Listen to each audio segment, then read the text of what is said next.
Glória a Deus. Louvado seja Deus. Graça e paz, igreja. Tenha um belo domingo da Escola Bíblica Dominical. Louvado seja Deus. E hoje nós estaremos dando início à lição número 13. Sim, você que tem a revista da Escola Bíblica. Já estamos quase já terminando, né? Lição 13.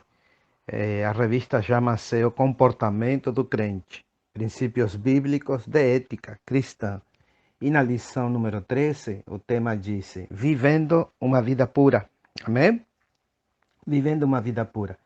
E nós temos o texto básico que encontra-se em Éxodo, capítulo 20, versículo de número 14. Sim?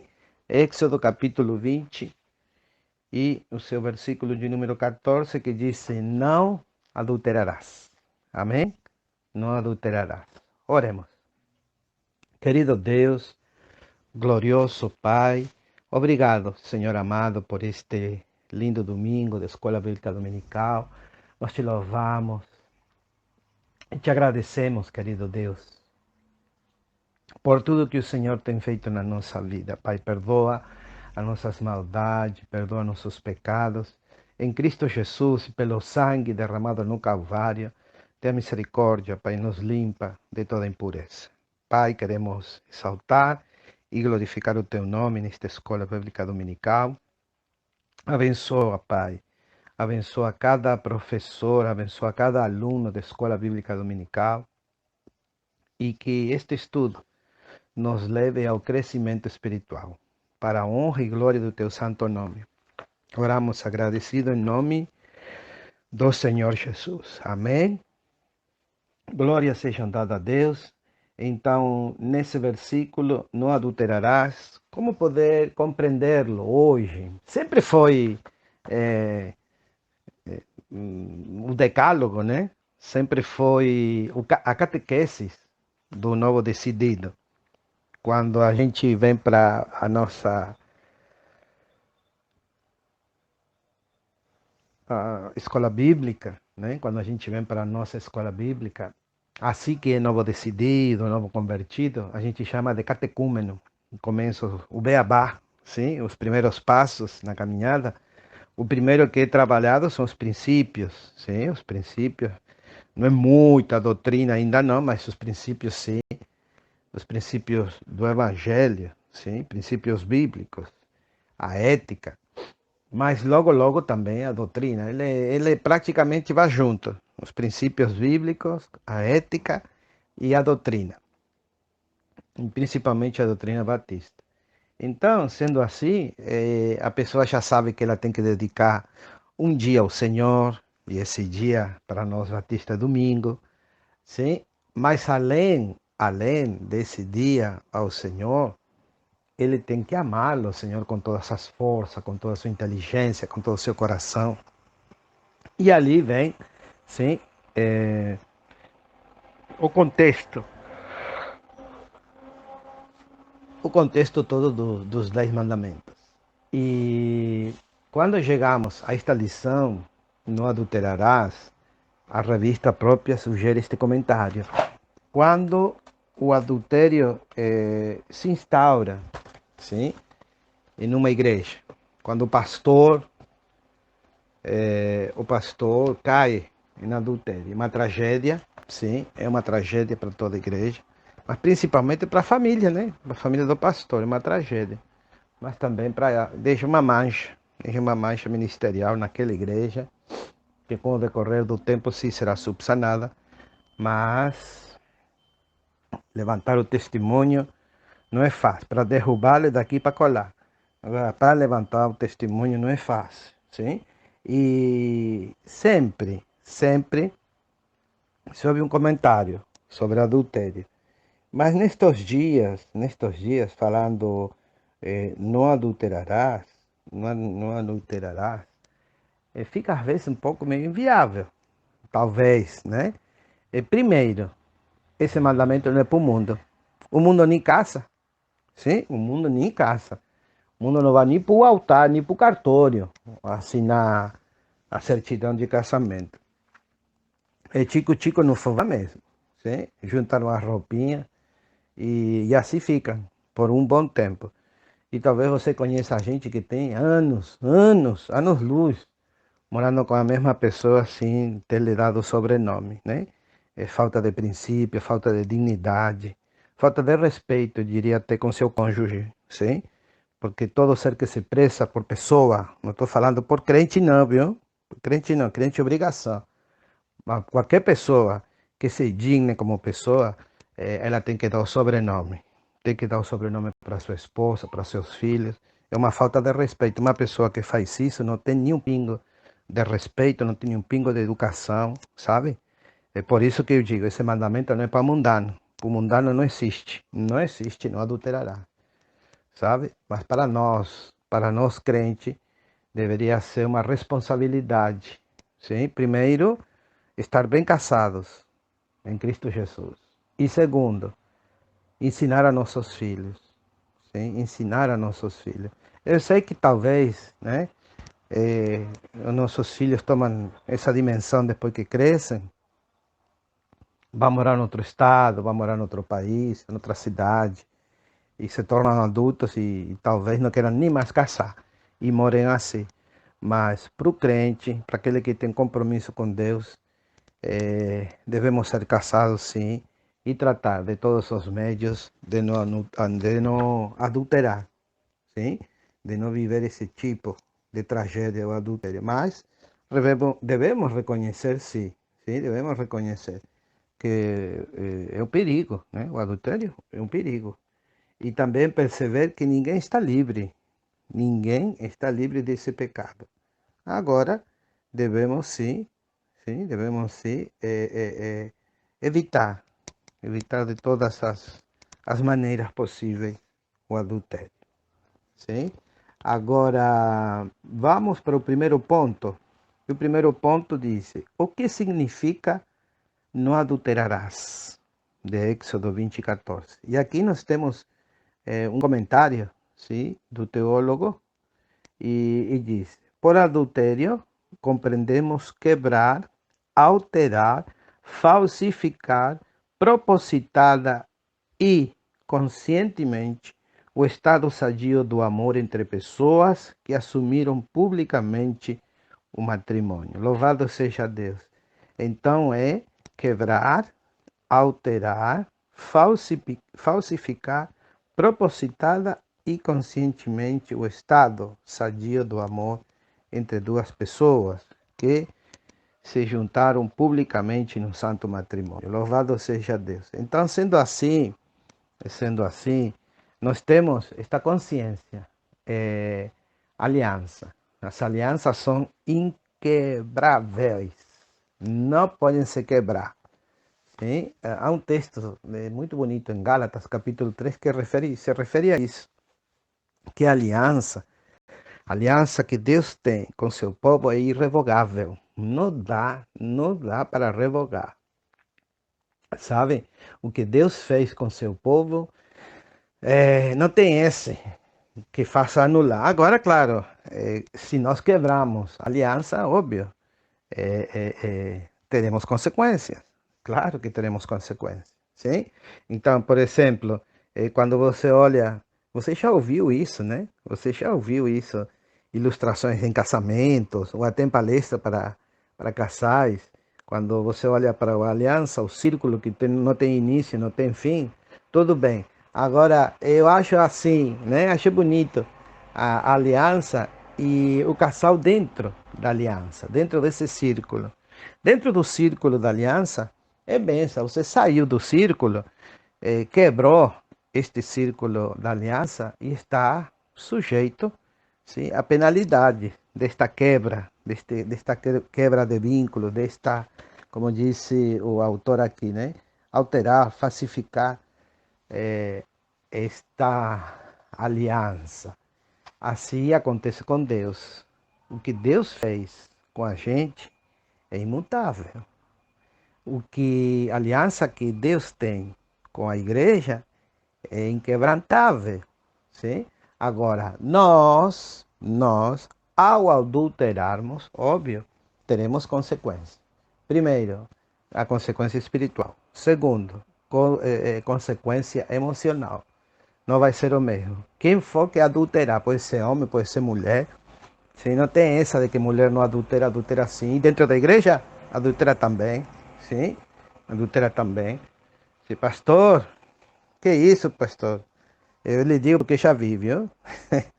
Eu lhe digo porque já vi. Não vamos dar um balanço e uma proporção 10%, 20%. Não, não, não. Eu não faço isso, não.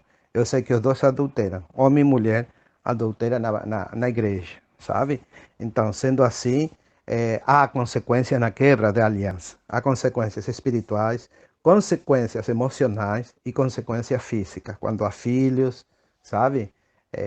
A separação, muitas vezes não dá como segurá-la, sim, a separação e aí as consequências para os bichinhos, sobra para os bichinhos, né, para as crianças.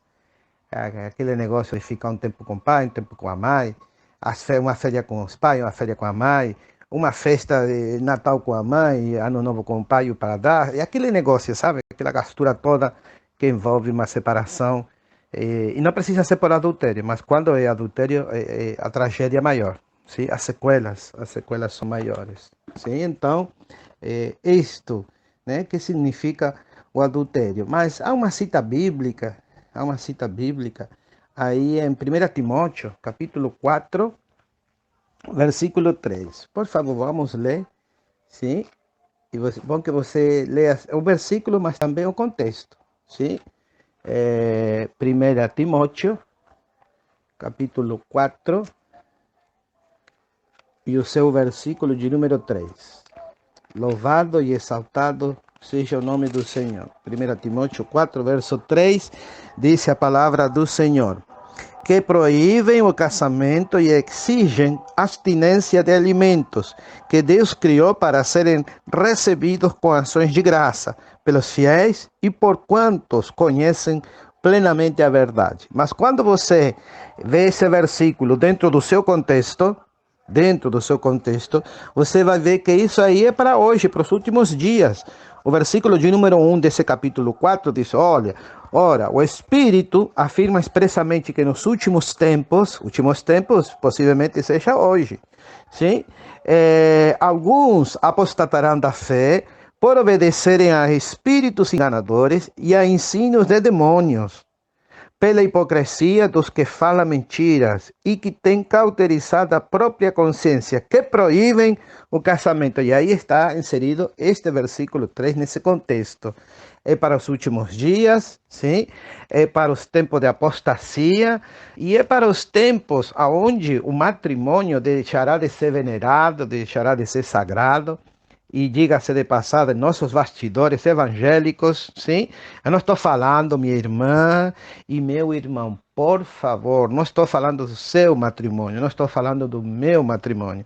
Nós temos, graças a Deus, louvado seja Deus, nós temos em nosso meio e na nossa igreja batista aqui em Prequé, nós temos matrimônios que estão oscilando aí entre os 40 e 50 anos de matrimônio, minha irmã. O mais pequenininho aí sou eu, que tenho 34 anos com a Maria, 34 anos de matrimônio. Se eu não me engano, a irmã Deilda e o irmão Valdomiro completaram 41 anos esse ano, 2020, se eu não me engano. Depois eles me corrigem no privado. 41 ou 42 anos de união, sim? Outro tanto, a irmã Alessandra, irmão Paulo. Gente, nós estamos falando de matrimônios bem sólidos, bem edificados na rocha. Amém? Então, por favor, não tome a carapuça, mas estou falando em um geral, em um contexto geral, que não é nem do nosso próprio Guarujá, mas do nosso país, Brasil, sim? E não é só de nossa denominação batista, sim? Onde eu acredito é uma das mais sérias e é histórica no nosso país, sim? Nada mais nem nada menos que 154 anos no solo brasileiro, é muito tempo. Sim, mas estamos falando dessa pluralidade da igreja, onde tem gente que está ensinando já quase isso. Casar para quê? Casar para quê? Ter dor de cabeça? Você está bem solteiro assim? Fica assim. Case não. Agora, o camarada não casa, a menina também não casa, mas quer vida de matrimônio. Sim? Não casam, mas querem vida de papai e mamãe. Engraçadinho eles, né? Então, já se está ensinando isso. Sim? As boate gospel. Ô, meu irmão, se é para ter boate, vá para o mundo. Que negócio de gospel? Boate, a boate gospel.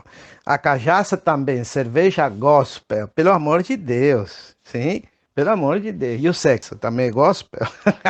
Faça-me o favor, viu? Faça-me o favor. Então, nós estamos assim. Não se proíbe diretamente o casamento, mas a prática de vida tá assim. Casar para quê? Se eu tenho tudo. Entendeu? A vida conjugal, a vida marital, ela se tem, mas faltando ali o respeito, sem nenhum vínculo marital. Sim? Papel longe, matrimônio longe, mas a prática sim. A prática é boa, né? Muito engraçadinho, fornicários. Deus vai pegar eles, sim? Mas também nossos bastidores batistas têm. Menos, tem menos, mas tem, mas tem, sabe? Então, o adultério não é porque você não está casado. Talvez você pergunte, pastor, eu conheci fulana, não precisa falar o nome, nem a cidade, nem o estado, mas você conheceu uma fulana da Igreja Batista, não era casada, sim? E morava com um camarada. Isso não é adultério, não, isso é fornicação. Isso é fornicário, fornicária, é fornicação. Mas dá no mesmo. Sim? O adultério é pular cerca, é trair o marido, trair a mulher. E fornicar é estar convivendo com a pessoa sem o vínculo marital, sem o casamento. E eu não estou falando o casamento na igreja, por favor, não me leve a mal. Não estou falando da igreja católica, não estou falando da igreja evangélica, a nossa denominação batista, não.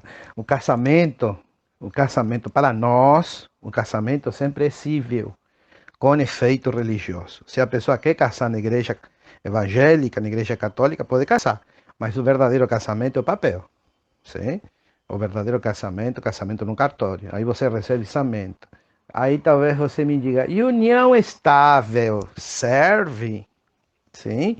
União estável serve? Isso é mascarar o adultério ou mascarar a prostituição. Sabe?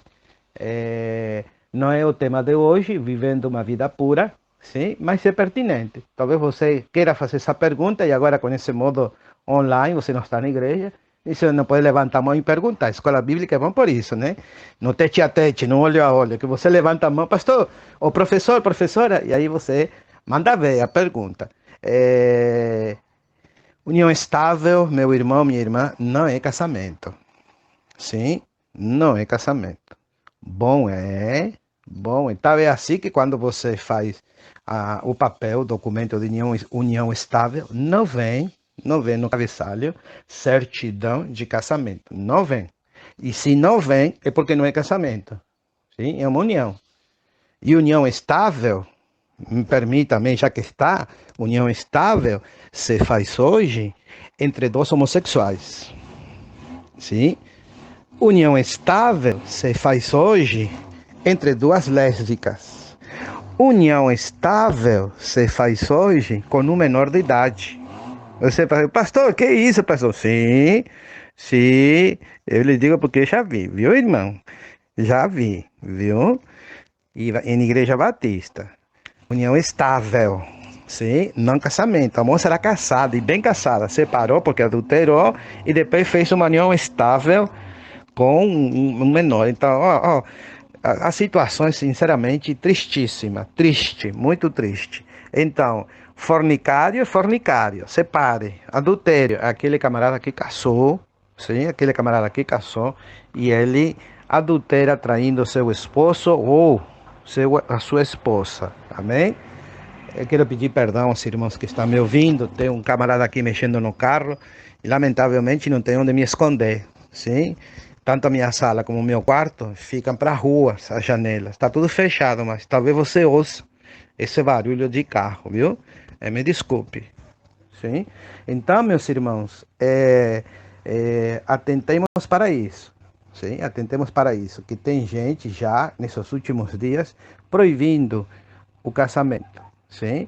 E às vezes até ajudando e favorecendo irmãos e irmãs para que adulterem. Isto é uma pena. É uma pena. E já ilustrei isso numa escola bíblica e vou ilustrar hoje de novo, online, sim, na EBD online, de um camarada que adulterou uma vez, gostou, um camarada, do adultério e começou até a relacionar-se com essa moça já mais outras vezes. Bom, chegou à conclusão que ele gostou mais dessa moça, óbvio, né? 20 anos mais nova que a mulher e 25 quilos menos. Claro.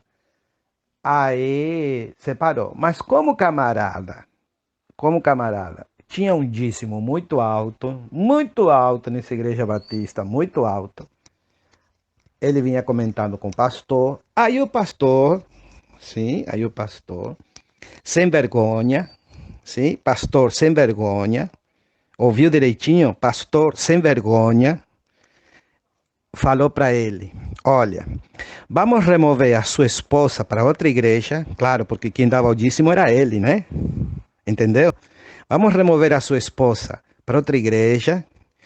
Eu tenho um pastor amigo que vai cuidar dela. Olha, bem premeditado, parecia Davi, né? Parecia Davi, o rei Davi, bem premeditado, né? Vamos remover a sua esposa e seus filhos, alguém vai cuidar dela, muito bem. E você fica aqui com a dondoca. E depois que saiu o divórcio, ó, depois que saiu o papel certinho no divórcio, aí eu faço o casamento de novo. Ficou bom para você, irmão? Gostou? Você gostaria que façam isso com seu matrimônio? Você gostaria que façam isso para uma filha sua, para um filho seu? Eu não. Não gosto para mim nem para meus filhos. Quanto mais para o trem, não é não? Mas tem irmãos, tem pastores, está se ensinando isso já, mas já está se ensinando diretamente para não casar. Então, meus irmãos, esse é um tema muito melindroso para ser levado a sério, mas tem muita gente fazendo arruaça, sim, com matrimônio. O adultério já não se desmascara mais, sim. O viver tico-tico no fubá também não, sim. Isso aí é pecado, viu? Isso aí é fornicação. Isso aí é fornicação. É bom você casar, né? Eu sei que talvez essa mensagem chegue para pessoas que não são do nosso meio evangélico, e você está escutando, vai dizer, esse pastor é doido. Não, não é doido não, é bíblico. É diferente, né? É diferente. Se fosse por mim, meu irmão, viva à vontade. Mas a Bíblia, a Bíblia não deixa margem para erro, não. Ele aponta, a Bíblia aponta o erro, sabe? É o único livro que aponta o erro. O outro são todos de historinha. A Bíblia não. A Bíblia te confronta. Sim, se você está errado, se você tem paredes tortas, a Bíblia é o prumo, como pregamos semana passada, né? A Bíblia é o prumo, endireita as paredes, derruba, se tem que derrubar, derruba, mas se vai levantar, levante direito. E se é com Deus, pelo amor de Deus, tem que ser certinho, senão não dá para brincar com Deus não se brinca, né? Com Deus não se brinca. Então, meus irmãos, sendo assim, nós vimos já a introdução, vimos o ponto número 1, que significa adultério, o que significa também fornicação, sim? Fornicação é separado, o adultério, mas o adultério é praticamente trair esta aliança e esta confiança que temos com o nosso cônjuge. E o ponto número 2, agora vamos ver a dimensão mais ampla do mandamento. Lembre-se que esse versículo, não adulterarás, era para todo o Antigo Testamento. Mas agora vai fazer a junta do Antigo Testamento com o Novo Testamento. E agora o negócio vai melhorar. Vai melhorar. Louvado seja Deus. Então, já vem falando aqui a respeito do adultério, que tanto no Antigo Testamento, sim, como no Novo Testamento, essa é uma prática abominável, sim? Sendo que no Antigo Testamento, sim, no Velho Testamento, como falam alguns, era direito de morte, sim? Era um dos motivos pelo qual os dois deveriam ser apedrejados, pelo amor de Deus. Se o cabra era adúltero e era pego com uma moça que não fosse a esposa, pedra na mulher, na fornicária, e pedra no adúltero. Mas também, se a mulher casada era pego com outro camarada fornicário, os dois, pedra. Não é só a mulher, não. A pedra também no macho, no homem. Porque a cultura machista, ainda hoje, em algumas culturas machistas, principalmente islâmica, se apedreja só a mulher. E o camarada parece que adulterou com um fantasma, sim? Com um espírito, adulterou. Com cabra não, tem que ser apedrejado os dois até a morte. Mulher e homem. Homem e mulher, sim?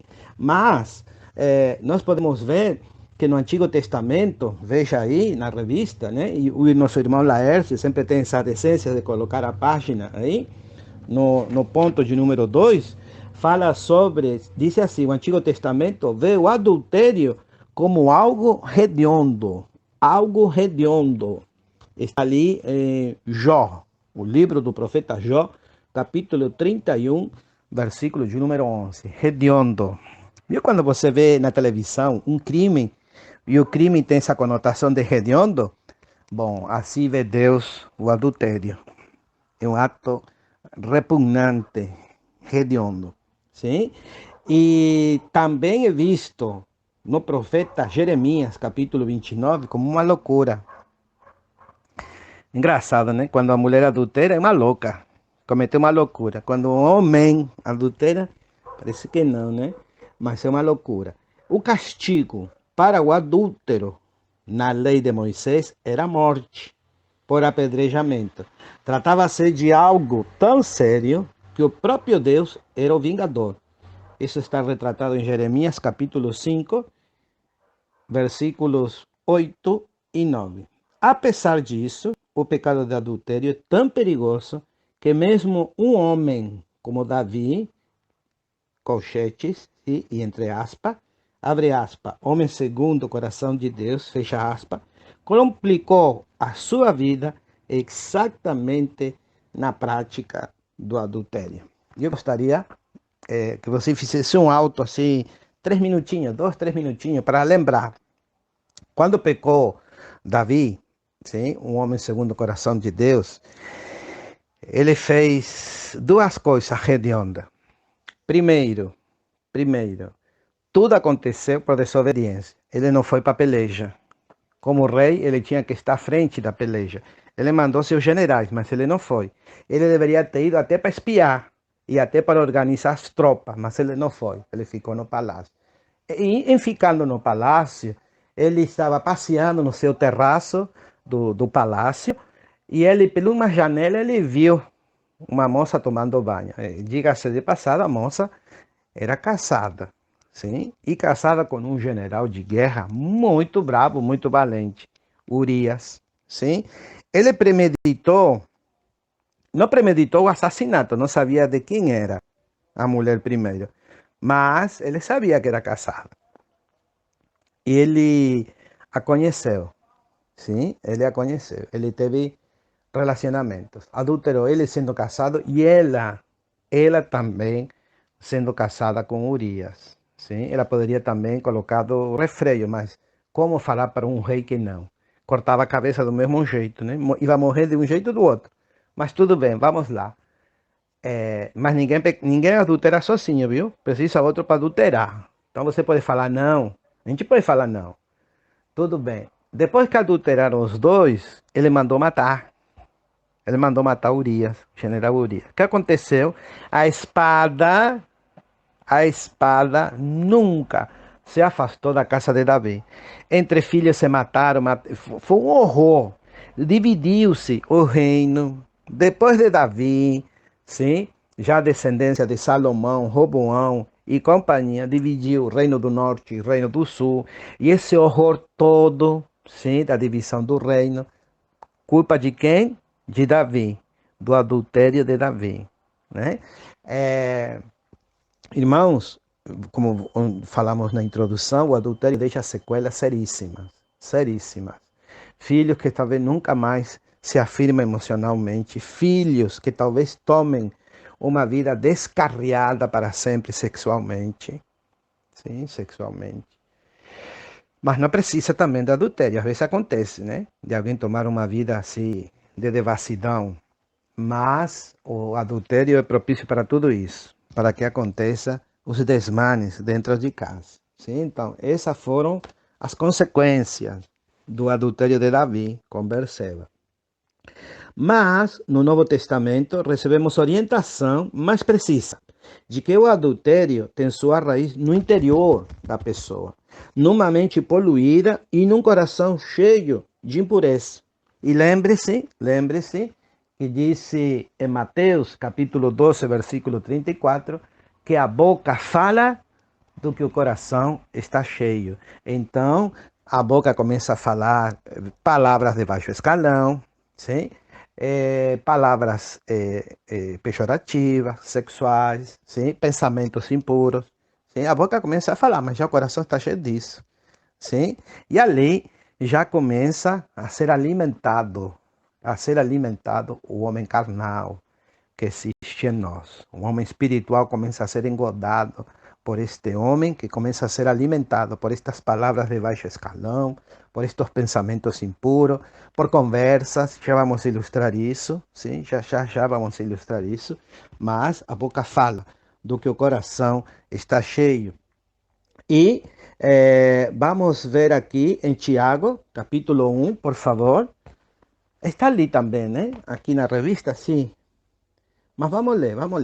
Tiago, capítulo de número 1 e o seu versículo de número 15, mais ou menos, sim? Para ter um panorama melhor. Tiago, capítulo 1, verso 15, diz: Então, a cobiça, depois de haver concebido, dá luz, o pecado. E o pecado, uma vez consumado, gera a morte. A cobiça, depois de haver sido concebido, dá luz, o pecado. Então, meus irmãos, a cobiça, quando cobiçamos, sim? Quando cobiçamos, então temos que ter muito cuidado com o que a gente fala, muito cuidado com o que a gente pensa, porque logo estaremos cobiçando. E o adultério, a prática do adultério, implica na condenação da alma do adúltero ou da adúltera, a perda de participar no reino.